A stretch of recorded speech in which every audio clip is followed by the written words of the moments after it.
There's been a lot of talk, and you sort of mentioned this: the people that are motivated and encouraged by watching the potential of this. This Iran has become now a weapon supplier on the drone front to Russia.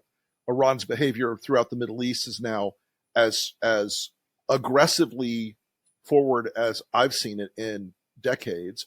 Um, are we looking at the emergence of a world order around a Russia, China, Iran axis at this point?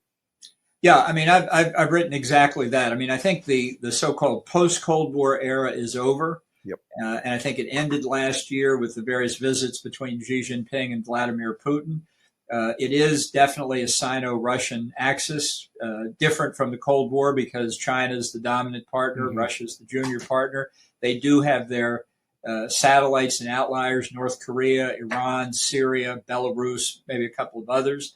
Mm-hmm. And I think they view, certainly in Beijing, which is the principal threat, they view the war in Ukraine, they view the turmoil induced by Iran in the Middle East to be connected with their own interest. If I were a leader in Beijing today, I'd be saying to myself, the United States is in the middle of a presidential campaign. They've got a war in Ukraine to worry about, war in the Middle East. Where can we take advantage of the United Mm-hmm. States along our periphery? So we haven't heard the last from China. That's for sure. Yeah, I think that's exactly what I've been, having read what you've written and some other folks. I've been pondering that. Like, do you in a world where China's economy is an order of magnitude more important than where it was in the prior iteration of the Sino-Soviet Accord, um, you know, they would, even with China's economy in a little bit weaker state than it has been lately, they've still got the juice to keep a lot of trouble brewing on the Pacific front, and Iran has a seemingly limitless amount of low cost trouble they can generate throughout the Middle East. Yeah. So that chaos that's driven by all that is what I think people miss about the economic and political ramifications of it around the world.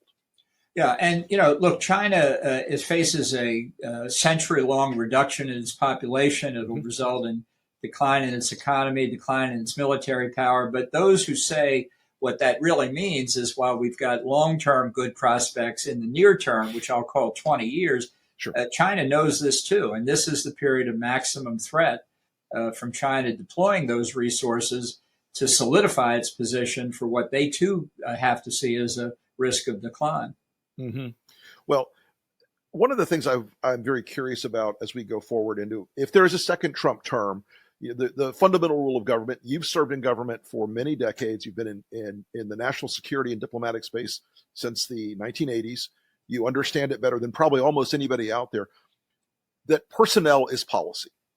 And at least in the first Trump administration, there were people like you and Jim Mattis and others who were from the grown-up world, I call it. What do you think an administration will look like if there's a second Trump term? What do you think, especially the diplomatic and foreign policy space, will look like? I fear it's going to end up being the Kash Patel, Mike Flynn types that will return to Washington, and people who are deeply unequipped, in my opinion, to do those jobs. Look, the one and only question on most of the job interview sheets for positions in the Trump administration is, will you do what I tell you to do? And just say yes, rather than give me your useless opinions. And I think there are a lot of people who are perfectly willing to do that. I'm worried about it, as you say rightly, in the State Department. I'm worried perhaps even more at the Justice Department and the Defense Department. There will be some good people who just want to serve the government in lower non-cabinet positions. Sure. I don't want to tell them not to do it, because our government does need good people to help run it, and maybe they can escape notice by Trump and actually get good things done. But in the sensitive departments, state, defense, justice, Trump's going to be all over them, and they're going to have to know when to make the decision to protect their reputation, their integrity, their sense of honesty from carrying out orders that, frankly, will risk being illegal almost from the time Trump is sworn in.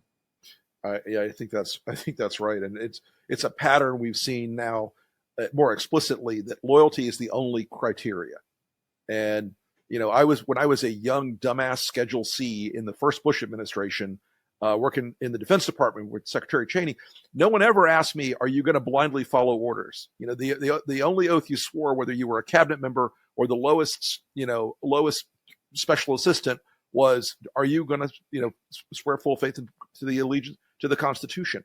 And that seems like that's very much in the rear view if there's a second term, including things like.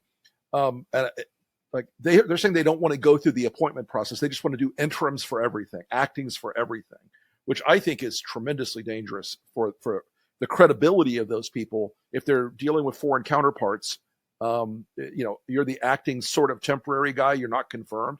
I think that's a really strange spot for them to be put in. Yeah, Trump has a very distorted notion of government. He thinks he's more powerful if everybody is acting in temporary and beholden to him. He simply doesn't understand how to expand the scope of his authority by having people that he trusts to follow his policies, to do the right thing, and get more extensive control over the bureaucracy. He complains endlessly about a deep state, but doesn't do what it makes perfectly good sense to do to get control of the bureaucracy. Right. So, and a final thought. I know we're coming up on our time with you here. As we go forward into this election year, what would you want American voters to be thinking about when it comes to foreign and defense policy as they look at the campaign, the options of this campaign? Well, I wish we had candidates who would address the American people like adults, because I think they are adults. And I think if you say to them, the United States faces multiple threats around the world, from other superpowers, from nuclear weapons to cyberspace, right down to typical conventional threats as we see in Ukraine. We're going to have to do more to protect ourselves, to protect our way of life here at home. It's going to require more defense spending, go from 3% to maybe 5% like we spent in the Reagan administration. Mm-hmm. But we need to do this so that our children and grandchildren will live in a safe country, in a safe world. I think if you make that case to the American people, they will rally behind it. But if nobody's making the case, particularly if Republicans stop making the case, the Democrats aren't going to make it. We're going to have isolationists dominant in both parties, and the country will be in real trouble. There's no good outcome from isolationism. So, John Bolton, thank you so much, Ambassador, for coming on the show today. I really appreciate your time and your insight, and look forward to talking to you again someday soon.